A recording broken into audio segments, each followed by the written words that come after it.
Hello, hello জান, কেমন আছো? হ্যাঁ, ভালো আছি। আমার বার্থডেতে তো সব বন্ধুরা চলে আসছে, বাট তুমি কখন আসবা? সব ফ্রেন্ডরা তো চলে আসছে, সবাই তোমার কথা জিজ্ঞেস করতেছে আমার জন্য বার্থডে গিফট কি নিয়ে আসবা। আচ্ছা, সমস্যা নাই, আমি তোমার জন্য একটা গিফট নিয়ে আসতেছি। হ্যালো বন্ধু। হ্যাঁ, না টাকা পয়সার এটা কোনো চিন্তা নাই, আমি সমস্যা নাই এটা। তোদের যত টাকা লাগে আমি দিব। কালকে তো আমি আমার বাপ থেকে 1 লাখ টাকা নিয়ে গার্লফ্রেন্ডকে গিফট দিয়েছিলাম। আইফোন একটা গিফট দিয়েছিলাম। আচ্ছা, আমি দিব, সমস্যা নাই। ম্যানেজারকে একটা কল দিয়ে দেখি তো।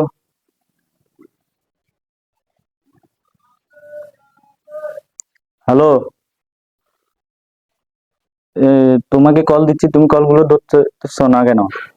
আমাকে তুমি অফিসের 3 মাসের হিসাব দাও, তুমি 2 মাসের হিসাব দিয়ে চলে গেছো কেন? আরেক মাসের হিসাব কই?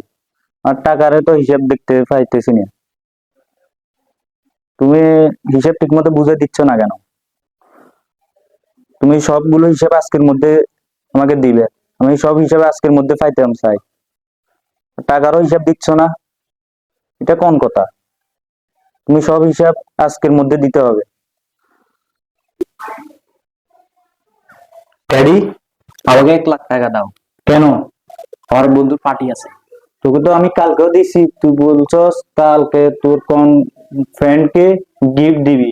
তো কালকেও দিলাম, তোর টাকাগুলো কি ইসছস? না প্লিজ ড্যাডি, আজকে আমার টাকা লাগবে, আমার না, আমি দিতে পারবো না। তুই প্রতিদিন 1 লাখ টাকা 1.5 লাখ টাকা করে খরচ করে ফেলস। না, আমি প্লিজ, আমার আজকে লাগবে ড্যাডি। না, আমি দিতে পারবো না। কেন পারবে না? আমার আজকে লাগবে। না, আমি দিতে পারবো না, তোকে প্রতিদিন কেন 1 লাখ টাকা 1.5 লাখ টাকা করে দিতে হবে? না, আজকে লাগবে আমার ড্যাডি, তুমি যেটাই বলো। আমার আজকে লাগবে। আমি আজকে দিতেছি, সামনে আমি দিতে পারবো না। ইসলামী ব্যাংকে যাই, উঠে ফেলিস। তোকে একটা কল দিয়ে দেখি তো। কি রে, কল ধরতেছে না? 5টা কল দিয়ে ফেললাম, কল ধরতেছে না। রাতের বাজে 1টা, এখনো ও বাড়ি ফিরার কোনো নাম গন্ধ নেই।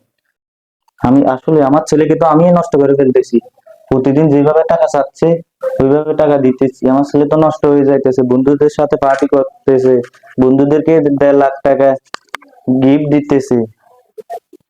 ওকে টাকা দেখাই তো আমি না নষ্ট করে ফেলতেছি। হ্যাঁ হ্যাঁ, আমার ছেলের কি হবে?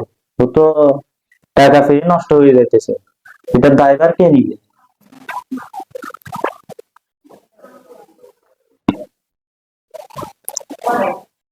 বুড়া, তুমি তাড়াতাড়ি বাড়িতে আসো, দরকার আছে।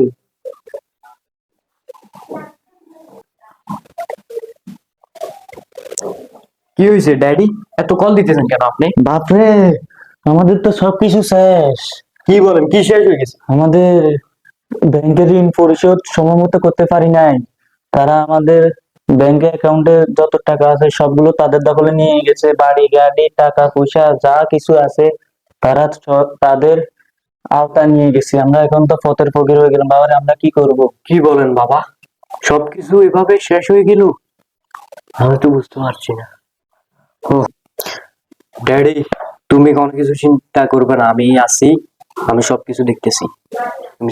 ওহ, সবকিছু এভাবে চলে গেল। বিজয়কে দেখি, একটা কল দিয়ে দেখি তাদের বাড়িতে 2 দিন থাকা যায় নাকি।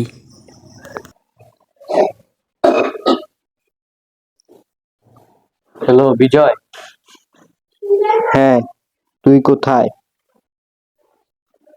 আমাদের তো তুই সবকিছু জানিস, আমাদের সবকিছু শেষ হয়ে গেছে। এখন আমাদের যা সম্পত্তি ছিল আমার বাবার ঋণ না শোধ করার কারণে এগুলা সবকিছু ধ্বংস হয়ে গেছে, তারা দখলে নিয়ে চলে গেছে। এখন তোদের বাড়িতে আমার বাপ ছেলে 2দিনের জন্য থাকা যাবে? না বন্ধু, তুই তো জানিস আমরা যৌথ ফ্যামিলি, তুই অন্য জায়গায় ব্যবস্থা করে দেখ, মনে কিছু নিস না। কি বলিস বন্ধু, থাকা যাবে না? প্লিজ একটা স্যাক্রিফাইস করে দেখ, তুই একটু স্যাক্রিফাইস করে দেখ। ওহ, বিজয়কে দিয়ে তো হলো না, এবার গার্লফ্রেন্ডকে দিয়ে একবার দেখি।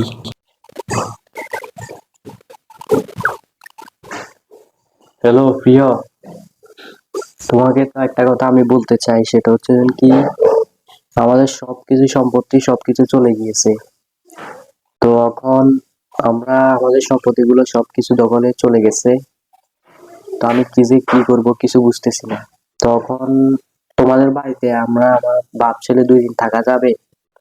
না প্রিয়, আমাদের বাড়িতে তো আমার আন্টিরা এসেছে, আমি তাদেরকে তো মানা করতে পারবো না, তুমি অন্য জায়গায় ব্যবস্থা করে দেখো। বাবা, আমাদের তো সব বন্ধুদেরকে দেখছিলাম, ওরা তো কোনো কিছু বললো না। আমি এখন ব্যর্থ হয়ে গেলাম। চিন্তা করিস না। আসসালামু আলাইকুম স্যার। ওয়ালাইকুম সালাম। কি অবস্থা, ভালো আছেন? তুমি তো জানো আমাদের সবকিছু শেষ, আমরা পথের ফকির হয়ে গেলাম।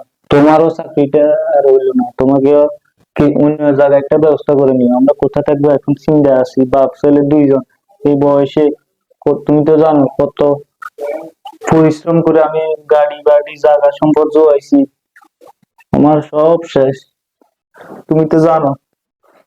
স্যার কিছু মনে না করলে স্যার আপনারা আমাদের বাড়ি চলেন, আমাদের বাড়ি চলেন, আমাদের বাড়ি 2 দিন থাকি। তুমি খারাপ সময় আমার পাশে ছিল, আমি তোমাকে আপনজন মনে করি। স্যার আপনি ভেঙে পড়বেন, আপনি ভেঙে পড়বেন না, চলেন আমাদের বাড়ি। তুমি আমার খারাপ সময় থাকলে। স্যার আপনি এটা কি বলেন? আপনি আমার যে উপকারটা করছে আমি সারা জীবন তো বলতে পারবো না। আমার মেয়ের বিয়েতে আপনি 10 লক্ষ টাকা দিচ্ছেন, আপনি কেমনে আমি তো বলতে পারি না। সবাই বললি চল আপনার ঘরে চলেন। স্যার আপনারা আজকে থেকে সপ্তাহে বাড়িতে আসবে, কষ্ট করে থাকবেন। আমি জানি আপনাদের কষ্ট হয়ে যাবে, আপনাদের বিল্ডিং করে থাকতে 2-3 তলা বিল্ডিং। তুমি যে উপকারটা করলে এটা আমার সারা জীবন মনে থাকবে। সমস্যা স্যার, আপনি আসেন।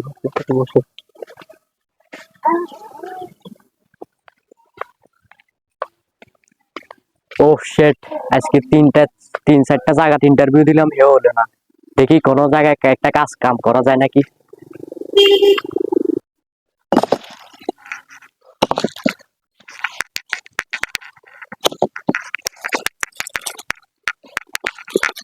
আজকে 3 দিন লাগে ছেলেটা রফিকটা আসলো না, রফিকটা আর আনা যাবে না। দেখি আর কেউ আসেনি, কেউ একটা ফাইলে ফাইল নিয়ে রাখবো।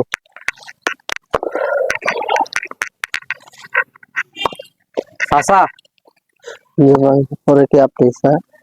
চাচা আমি তো একটা আপনাকে কথা বলতে চাই, আমাকে কাজে রাখবেন আপনার সাথে? আপনার মতো আপনি তো ভদ্রলোকের সব ছেলের মতো দেখা যাচ্ছে, আপনার পোশাকে তো বোঝা যাচ্ছে আপনি তো বড় লোকের ছেলে। প্লিজ আপনি চাচা, তো এই কাম করতে প্লিজ পারবেন চাচা না। আমাকে যেভাবে হোক না কেন, আপনি তো কাজটা পারবেন আমার না। অনেক ইম্পর্টেন্ট, প্লিজ আমি তো পারবো। আমাদের মতো আপনি দেখেন, আপনারা আপনারা বড় লোক, আপনারা দেখবেন যে অফিস চাকরি করবেন, আপনারা তো এইগুলো আপনারা পারবেন না এই কাজ করতে। প্লিজ চাচা আপনি একবার আমার সাথে দেখুন, আমি পারবো। প্লিজ একটা বার দেখেন প্লিজ চাচা, আমি আপনার পায়ে ধরি। আচ্ছা না না, পা ধরা লাগবে না, আপনি জানুন না তো করে বলছে যে আপনি ভদ্র সন্তান আছে, আচ্ছা আপনি প্লিজ, কাজ করেন। ধন্যবাদ চাচা অনেক আপনাকে।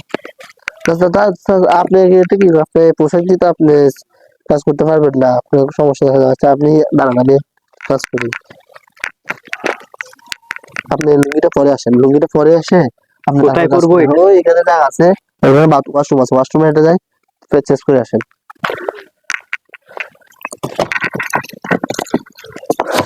এই গাছগুলো এভাবে বাঁচা, বুঝছো? নষ্ট করতে।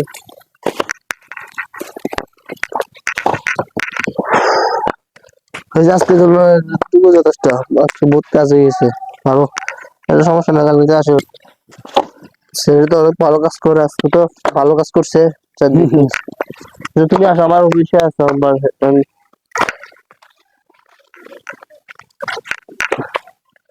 তো তুমি কাজ করছো, কালকে চলে আসো এভাবে, তুমি তো পছন্দ হয়েছে, তোমার একটা বেতন বাড়াই দিছি। দাঁড়া, অনেক ধন্যবাদ স্যার, আপনি আমার জীবনটা বাঁচালেন সমস্যা স্যার। নেই। আচ্ছা ঠিক আছে, তুমি কালকে চলে আসিও 9টা বাজে সকালে। সমস্যা না এটা। আচ্ছা ঠিক আছে। ও বাবাকে যা আজকে বলতে হবে, অনেক টাকা কামাইছি আজকে, বাবাকে খুশির সংবাদ দিতে হবে।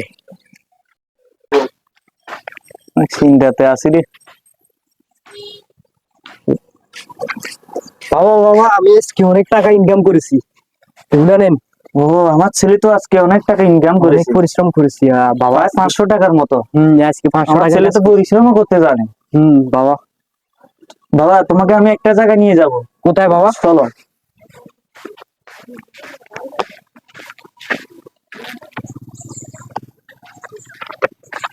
বাবা আমাকে এখানে কেন এনেছেন?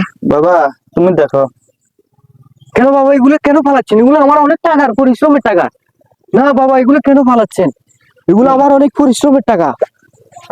বাবা এগুলো কেন ফালাচ্ছেন? এগুলো আমার অনেক পরিশ্রমের টাকা। এখন তোমার কাছে পরিশ্রমের টাকা লাগতেছে, তুমি যে বাবার টাকা প্রতিদিন 1 লাখ টাকা করে খরচ করছো, তখন ওইগুলো টাকা না? ওগুলো আমি দিন রাত পরিশ্রম করে আমার বাড়ি গাড়ি জোয়াইছি, জায়গা সম্পদ জোয়াইছি, ব্যাংকে অনেক লাখ লাখ টাকা ছিল, তোমার কারণে আমি উয়েছি একটা দিনও। তুমি বাবার টাকা প্রতিদিন 1 লাখ টাকা 1.5 লাখ টাকা করে উয়েছো, তোমার গার্লফ্রেন্ডকে 1 লাখ টাকার আইফোন উপহার দিতেছো, বন্ধুদেরকে পার্টিতে উপহার দিতেছো। আমাদের বিপদের সময় তোমার গার্লফ্রেন্ড, তোমার বন্ধুরা কেউ আগে আসছে? একমাত্র আমাদের বাড়ির কাজের লোক থাকার কারণে আমরা তার বাড়িতে উঠতে পারছি না, আমাদের কি অবস্থা হতো? বাবা আমি বুঝতে পারছি, সরি আমাকে মাফ করে দিবা। তুমি বুঝতে পারছো, এটা আমরা খুশি। আর আমাদের বাড়ি গাড়ি সবই আছে বাবা, এটা তোমাকে এক পরীক্ষা করছি, মানে তার তুমি টাকার মন মজা বুঝো, তোমার বন্ধুদেরকে জানো, চিনতে পারো। তুমি তো বন্ধুদের পিছনে অনেক টাকা খরচ করছো, এখন বুঝতেছো তো? তোমার গার্লফ্রেন্ডের পিছনে অনেক টাকা খরচ করেছো, তোমার গার্লফ্রেন্ড শেষে কি হয়েছে? তোমার বন্ধুকে নিয়ে পালিয়ে গেছে, দেখছো? তোমাকে চিনতেছে না। বুঝো টাকা রুজি করতে কত কষ্ট বাবাদের, সব দিন রাত পরিশ্রম করে মাথার গাম পায়ে ফেলে রুজি করে বাড়ি গাড়ি জোয়াইছি, আর তুমি আমার বাবার টাকা সব উড়ে ফেলেছো। সরি, তোমাকে মাফ করে দিছি। সুপ্রিয় দর্শক মন্ডলী, সবাই কেমন আছেন? আমরা ভিডিওটা বানাইছি যাতে আপনারা বুঝেন, বাপেরা যে মাথার গাম পায়ে ফেলে রুজি করে আপনাদেরকে দে, আপনার টাকার মর্মত বুঝেন না। আপনারা তো অনেক টাকা খরচ করে ফেলেন।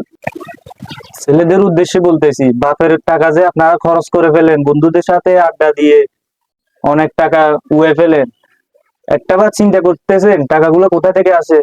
বাপেরা তো মাথার ঘাম পায়ে ফেলে রুজি করে, রোজগার করে, আপনাদেরকে দে, আপনাদেরকে বুঝতে দে না, অভাব অনটন কোনো সময় বুঝতে দে না। তো সুপ্রিয় দর্শক মন্ডলী, সবাই কেমন আছেন? আশা করি ভালো আছেন। নতুন একটা ভিডিও নিয়ে আমরা আপনাদের সামনে এসেছি। তো সবাই বুঝতে পারছেন যে এই ভিডিওতে কি শিক্ষা নেওয়া যায়। তো যখন টাকা থাকে তখন সবাই পিছে পিছে দৌড়া, আর যখন টাকা থাকে না তখন কেউ তোমাকে পাত্তা দেয় না। তেমনি নিজেকে নিজের গাম ফালিয়ে নিজের টাকা রোজগার করতে হয়, তেমনি আমরা বুঝতে পেরেছি এই বিষয়টা। তো তো বন্ধুরা, সবাই আমার মতো যে সকল ছেলেরা আছেন সকলের উদ্দেশ্য বলতেছি, বুঝতে পারছেন যে এই ভিডিওটাতে আমরা কি বলছি। তো এই ভিডিওতে যদি আপনারা ভালো লাগে, লাইক কমেন্ট শেয়ার করবেন এবং কি আমাদেরকে বেশি বেশি সাপোর্ট করবেন। আমাদেরকে বেশি বেশি সাপোর্টের কারণে আমরা নতুন একটা ভিডিও আপনাদেরকে উদ্দেশ্য গিফট করব। তো আল্লাহ হাফেজ, সবাই ভালো থাকবেন। আগ্রহ প্রকাশ করি।